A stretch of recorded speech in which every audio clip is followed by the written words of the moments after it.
A story of one man who restored perished nation. In the heart of Africa, there once existed a prosperous country known for its rich traditions, vibrant culture, and resilient people. However, the men of this land grew arrogant, abusing their gifts and disrespecting the divine forces that had blessed them.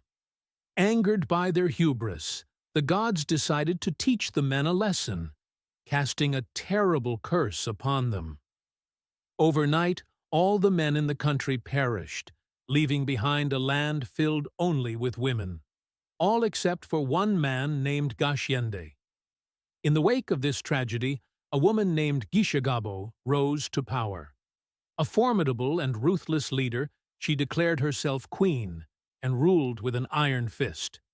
Her loyal warriors, the Inshinzi, led by their superior commander, Nyiragashibura, enforced her draconian laws. Under Gishagabo's rule, the women toiled and suffered, yearning for a change. Gashiende, the sole male survivor, hid deep in the forest, fearful of being discovered by Gishagabo and her soldiers. He lived in isolation, haunted by the memories of the catastrophe that had befallen his people. One day, a woman named Nyankoraho wandered near the forest, lamenting the oppressive reign of Gishagabo. Gashiende, hidden among the trees, overheard her complaints. Tentatively, he approached her, revealing himself as the last surviving man. Nyankoraho was stunned, unable to believe her eyes and ears. She questioned him, and Gashiende explained his solitary existence in the forest.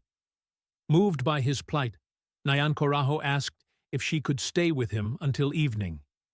Gashiende agreed, and they spent the day together, sharing stories and finding solace in each other's company. As night fell, Nyankoraho, having fallen deeply in love with Gashiende, decided to take him to her home, smuggling him in under the cover of darkness. Nyankoraho cared for Gashiende tenderly, treating him as her husband, but keeping his presence a secret from everyone, fearing what might happen if others discovered him. Months passed, and Nyankoraho became pregnant.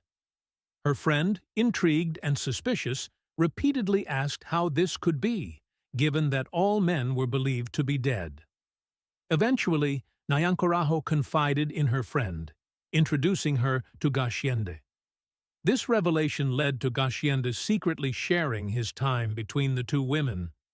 However, their secret couldn't be kept forever. Other women soon noticed the two pregnant friends and began to suspect that a man was in their midst. The rumor quickly spread until it reached the ears of Queen Gishagabo. Determined to uncover the truth, Gishagabo sent her soldiers to investigate. They found Gashiende hiding in Nyankoraho's home and brought him before the queen. Gishagabo, captivated by Gashiende, claimed him as her own and took him to her palace, declaring him her husband. Outraged, the women of the country gathered outside the palace, demanding their chance to be with Gashiende. Gishagabo, however, refused and ordered her soldiers to disperse the crowd. But discontent was brewing even among her own warriors. Nyiragashibura and the Inshinzi, frustrated with Gishagabo's greed and tyranny, plotted to overthrow her.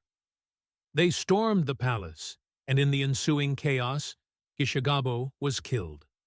Gashiende, now in the hands of the female soldiers, was shared among them, and over time, the land saw the birth of new boys.